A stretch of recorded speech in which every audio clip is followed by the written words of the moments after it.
Bonjour et bonsoir mes bien-aimés, que le Seigneur vous bénisse de partout où vous êtes et que toute la gloire revienne à celui qui est maître des temps et des circonstances. En ce moment, je me sens béni et privilégié de prendre quelques minutes de votre temps pour partager la parole de Dieu et que le Seigneur vous bénisse d'accepter sa parole et de la répandre autour de vous parce que c'est elle qui fait notre force, c'est elle qui nous bénit, c'est elle qui nous transforme. Nous allons aujourd'hui partager un autre petit message avant de commencer une série. Alors, ces messages que nous donnons comme ça nous sert des balises que nous posons afin de prendre des séries. Alors, je veux lire dans le livre d'Ésaïe, chapitre 37, de 1 à 4. Je veux lire rapidement au nom de Jésus. Lorsque le roi Ézéchias eut entendu cela, il déchira ses vêtements, se couvrit d'un sac et alla dans la maison de l'Éternel. Il envoya Eliakim, chef de la maison du roi, Shebna, le secrétaire, et les plus anciens des sacrificateurs couverts de sacs vers Ésaïe, le prophète, fils d'Amoth. Et ils lui dirent, ainsi parle Ézéchias, ce jour est un jour d'angoisse, de châtiment et d'opprobre, car les enfants sont près de sortir du sein maternel et il n'y a point de force pour l'enfantement. Peut-être l'Éternel, ton Dieu, a-t-il entendu les paroles de Rabshakeh, que le roi d'Assyrie, son maître, a envoyé pour insulter les dieux vivants. Et peut-être l'Éternel, ton Dieu, exercera-t-il ses châtiments à cause des paroles qu'il a entendues. Fais donc monter une prière pour le reste qui subsiste encore. Vous allez excuser les bruits de l'arrière-plan. Que le Seigneur vous bénisse. Voilà la lecture de la parole que nous allons partager aujourd'hui, Ésaïe 37, 1 à 4. Notre sujet, c'est les douleurs d'enfantement. Je crois que, je ne sais pas si le temps me permettra de tout dire, mais au cas de besoin, nous allons continuer. Les douleurs d'enfantement. Permettez-moi de donner d'abord les circonstances de ce texte. Ici, c'est le temps du règne du roi Ézéchias. Ézéchias qui était devoted to God, il était consacré, il a fait beaucoup de bonnes choses, il a restauré le culte au temple et beaucoup d'autres bonnes choses. Et ensuite, il y avait le roi d'Assyrie qui était en train de dominer la région. Alors, beaucoup de pays tout autour étaient sous la domination du roi d'Assyrie. Alors, Ézéchias était également sous la domination du roi d'Assyrie. Mais avec son attachement à l'Éternel, la domination du roi d'Assyrie était en train d'aller en s'affaiblissant. Comme nous le disons, nous continuerons à le dire, lorsque tu t'accroches à Dieu, tu t'appuies sur lui, tu comptes sur lui, tu le cherches de tout ton cœur, le Seigneur va intervenir dans ta situation et toute emprise qui était sur ta vie va commencer à tomber et à te lâcher. Alors ainsi, Ézéchias, à cause de sa dévotion, l'emprise qui était sur lui a commencé à lâcher. Et le roi d'Assyrie pensait que c'était mécanique, peut-être il pensait comme ça que c'était juste par lui-même. Ézéchias se lève, il commence à s'opposer, à se rebeller. Mais il ne savait pas que derrière Ézéchias, il y avait une puissance qui a commencé à changer les circonstances. Nous parlons ici d'un Dieu qui est maître de temps et des circonstances et qui manipule les événements. Bien-aimé, ce n'est pas seulement les sorciers, les occultistes qui manipulent les événements, ce n'est pas seulement les politiciens qui manipulent les événements. Dieu, il est le garant, il est celui qui peut tout manipuler. La Bible le dit, il a même le cœur de roi entre ses mains, donc il peut le manipuler comme il veut. Alors ici, le roi d'Assyrie, Rabshakeh, envoie, le roi, je crois que c'était Sanchérib, il envoie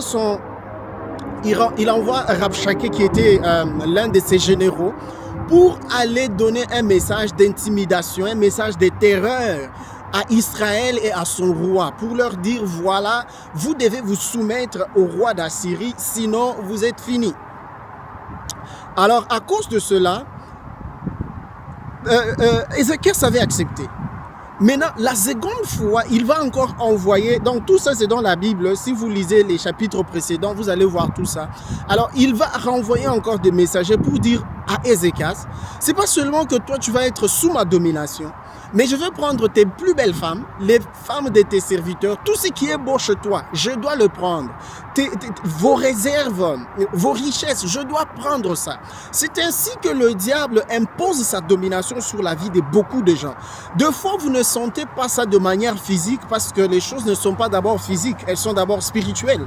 Dans le monde spirituel, le diable s'impose déjà sur vos avoirs. Tout ce qui est de beau chez vous, il le réclame, il le saisit, il le possède, il les manipule à sa guise.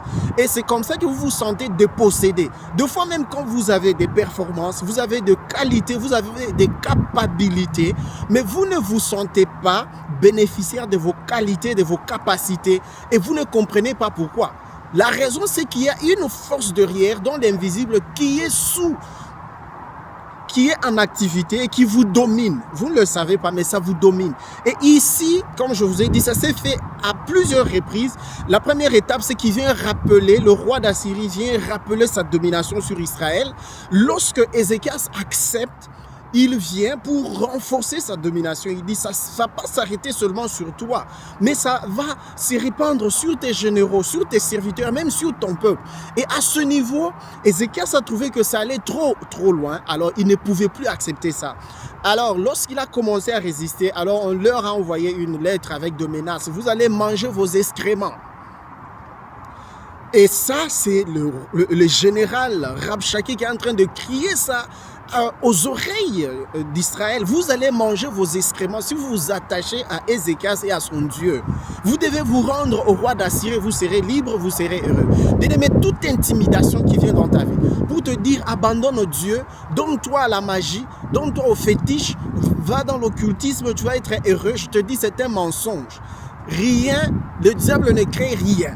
Il va dupliquer ou même précipiter parfois ce que Dieu a déjà prévu pour toi pour te donner l'impression de recevoir quelque chose de lui. Ou il va t'amener à tuer des gens pour prendre ce qui était pour ces autres-là et te le donner. Pourquoi tout le monde ne sacrifie pas des gens pour devenir riches, pour ceux qui vont dans le monde de ténèbres? Parce qu'il y en a déjà, la richesse était dans sa destinée. Et le diable a juste anticipé les choses, comme il disait à Christ, si tu t'agenouilles, tu m'adores, je te donnerai la gloire. Jésus avait déjà une prédestination de la gloire. Mais celui qui n'en a pas, le diable va l'amener. S'il doit te le donner, tu dois tuer des gens. Alors, je pense déjà que le temps ne me permettra pas. Alors, les douleurs d'enfantement. Je veux ici encore brosser dans ces éléments de recadrage du sujet, un peu de médecine. Je suis médecin de formation, excusez-moi, de pouvoir donner des petits éléments comme ça. Alors, dans le processus de l'accouchement, il y a pratiquement 3 phases. Il y a la phase des douleurs, qui sont des contractions, et ces contractions vont s'amplifiant. Ça doit augmenter jusqu'à ce que ça devienne régulier, ça devient de plus en plus rapproché. Mais il n'y a pas que ça. De l'autre côté, il y a le mobile fœtal, le fœtus lui-même, qui doit aussi commencer à bouger, qui doit s'engager. Donc la force qui s'imprime là, les contractions, doivent bouger les fœtus. Mais il arrive de fois aussi, les fœtus ne bougent pas pour plusieurs raisons. Ce n'est pas un cours de médecine ici pour vous donner tous ces détails. Il y a par exemple un enfant qui est en mauvaise position. Il est par exemple dans la position transversale. Ces enfants-là ne bougent pas vers la voie de sortie, même lorsque les contractions ou la force ou les forces qui les poussent sont intenses. Cet enfant-là ne bouge pas parce qu'il est en mauvaise position. Il y a aussi des enfants qui ont par exemple le cordon ombilical qui est court. Ces enfants-là n'avancent pas non plus parce que le cordon est court. Donc s'il doit avancer, ça doit détacher tout le placenta et ça entraîne ce qu'on appelle le dépépénie. Donc ça, c'est un peu de médecine. Alors à part ça, il y a maintenant la force volontaire de la femme, qu'on appelle le moment de pousser, où on demande à la femme de pousser l'enfant pour que l'enfant soit évacué. Des petits bémols à ce niveau, il faut reconnaître que la force, les contractions utérines sont parfois tellement fortes que même une femme en coma peut accoucher parce que ce sont des forces puissantes qui évacuent l'enfant. Mais ce n'est pas tout le cas.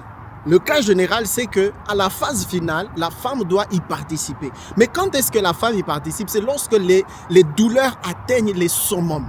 Lorsque les douleurs atteignent les pics, on sent que tout est prêt, le mobile fœtal s'est déjà engagé, l'enfant est vraiment prêt.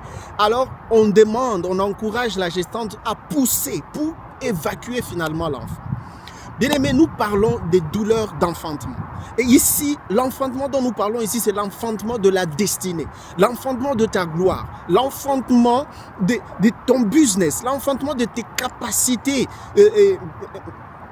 inventorielles, tes capacités créatives. Tout ça, c'est en toi, c'est une grossesse que tu as.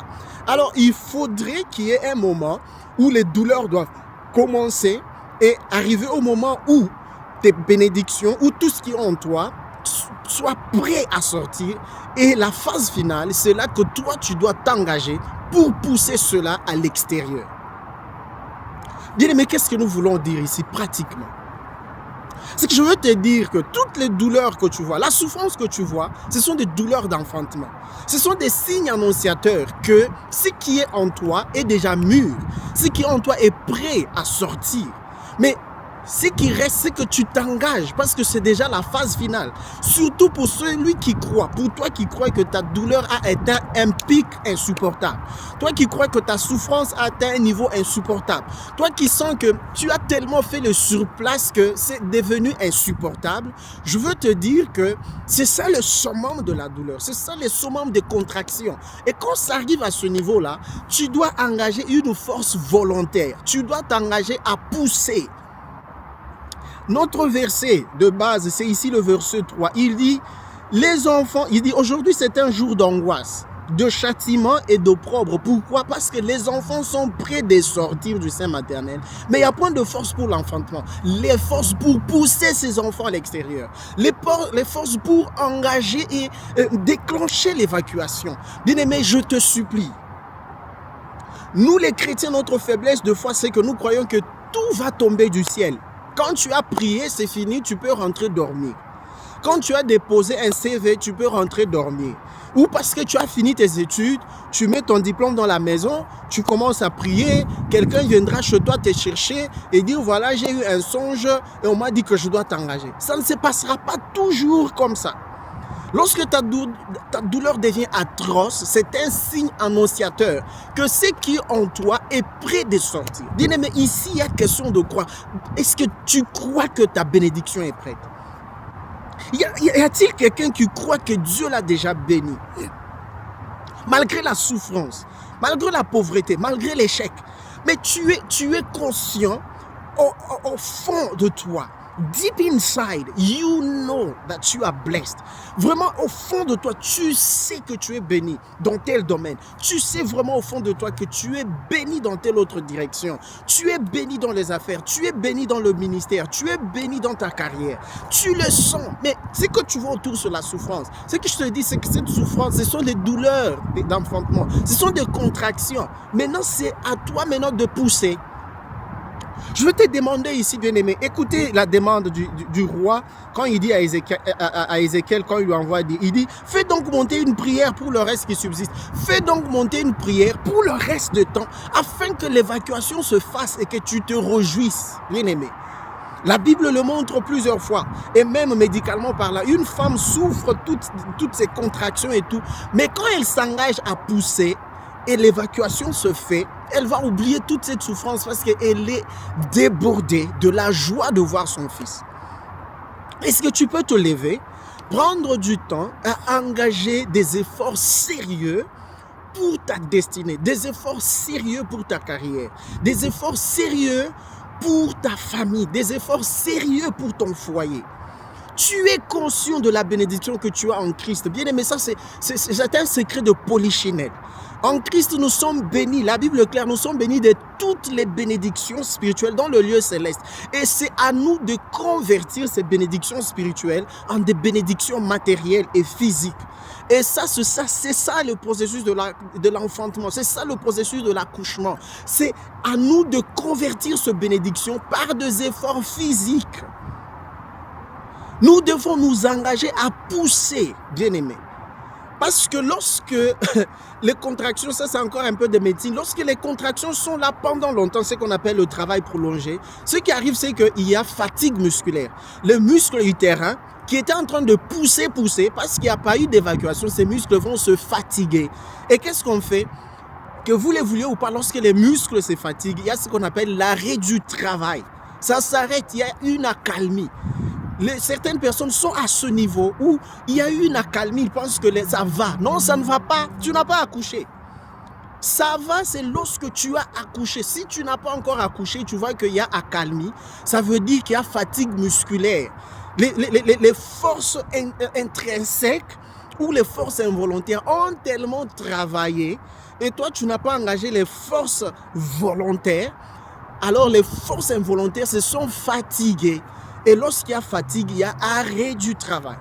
Les douleurs de l'enfantement. Bien-aimé, je veux t'encourager et te dire, deux fois, il faut prendre le gros morceau, croquer les gros morceaux. Ça veut dire, deux fois, il faut que tu t'arrêtes, tu dis, je vais prendre 3 jours de jeûne. Deux fois, tu te dis, je veux prendre une journée entière de prière. Quand vous lisez le livre de Samuel, 1 Samuel, je crois, chapitre 2e, Anne, elle ne priait pas chaque jour. Parce que deux fois, c'est ce qu'on a l'impression. Mais Anne a prié un jour d'une manière qu'elle n'a jamais prié. Je n'ai plus de temps pour aller vers ce verset. Je ne sais pas, je dois revenir sur ce message pour essayer d'insister là-dessus. Bien-aimé, je pense peut-être je veux revenir. Je te supplie, tu dois te décider de pousser.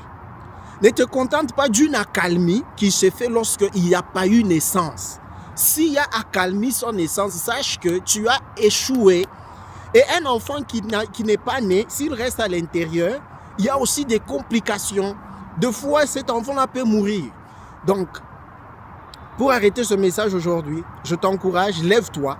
Les douleurs que tu sens, la souffrance et toutes ces tracasseries que tu vois dans ta vie, le rejet, l'oubli, l'abandon, ce sont des souffrances. Alors, il faudrait que tu engages les forces volontaires pour que l'évacuation se fasse. Que le Seigneur te bénisse. Prions ensemble. Seigneur éternel, merci pour ta grâce et ta faveur. Merci pour ce message qui vient nous réveiller, qui vient nous orienter. Je te supplie, Seigneur, nous voulons nous engager à pousser.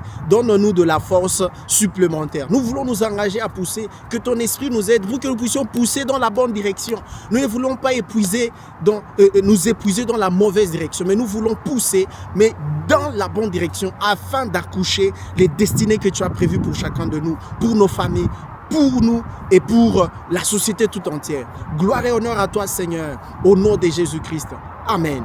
Que le Seigneur vous bénisse. Rendez-vous à la prochaine.